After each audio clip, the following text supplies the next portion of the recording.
Staying informed can feel like a virtue, like you're awake, responsible, doing the right thing. But if the emotional result is fear, tension, or despair, you're not training awareness, you're training overwhelm. If you're someone who cares deeply about what's happening in the world, if you track events because you want to be awake, compassionate, and engaged, but you're also constantly overwhelmed, if your system feels heavy, scattered, or braced most days, it's not about the news, it's about what state you're training while consuming it. Let's explore this not from judgment, but from the lens of emotional pattern, because that's what determines who you become. For many people, especially those who care deeply, staying informed becomes a kind of identity. It feels like the wise thing to do, the moral thing, even a spiritual thing.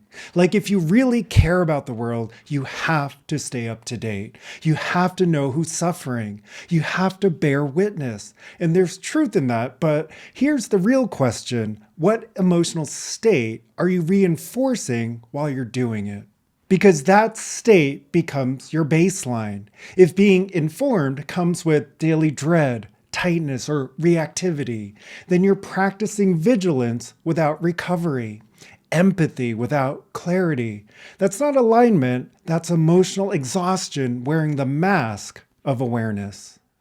One person I've worked with read news from 5 different sources every morning. She said it made her feel connected, but she was tired all the time, constantly irritable and reactive in her relationships. Not because of the headlines, because her nervous system was locked into a loop of the world is on fire, I can't relax.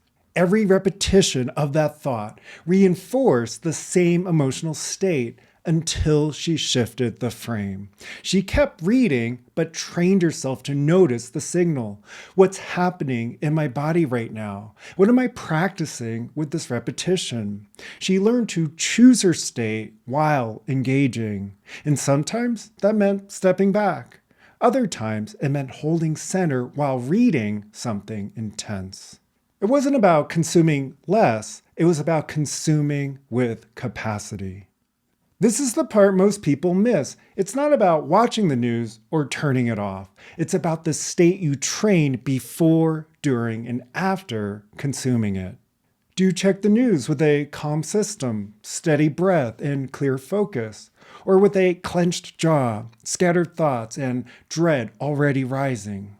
Because your input doesn't create your state. Your training does. You can stay informed without getting swallowed. You can engage with suffering without losing your footing. You can bear witness without reinforcing helplessness as your daily signal. But only if you train that steadiness on purpose. Let's talk about the subtle trap. Righteous despair. It feels like you're in alignment, like you care more, like others are asleep and you're awake. But what's actually being trained? Your nervous system stays stuck in grief, fear, or urgency. Your thoughts spin, you lose your emotional footing. And because that intensity feels meaningful, you assume it's clarity. But emotional intensity isn't clarity, it's just emotional intensity. And if it's not being directed, it floods your system and throws you off center. So ask, is this signal I'm living in aligned with who I want to become? Or just what I've gotten good at practicing? If this is resonating, hit subscribe. I share weekly tools to help you train your inner world with structure and clarity. Most people who consume too much news don't actually do anything with it. Not because they're bad people, but because they've trained themselves into paralysis. They've linked caring with feeling bad and awareness with emotional overwhelm. That's not care, that's being thrown around by input. If you want to lead, you need emotional stability on demand.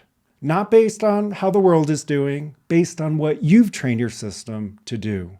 One client I worked with used to wake up, roll over, and immediately check global updates. Before her feet even hit the floor, her nervous system was already in a state of bracing. It wasn't the headlines that drained her, it was who she was inside of them. Now, she still reads the news, but she chooses when, how long, and who she is while reading.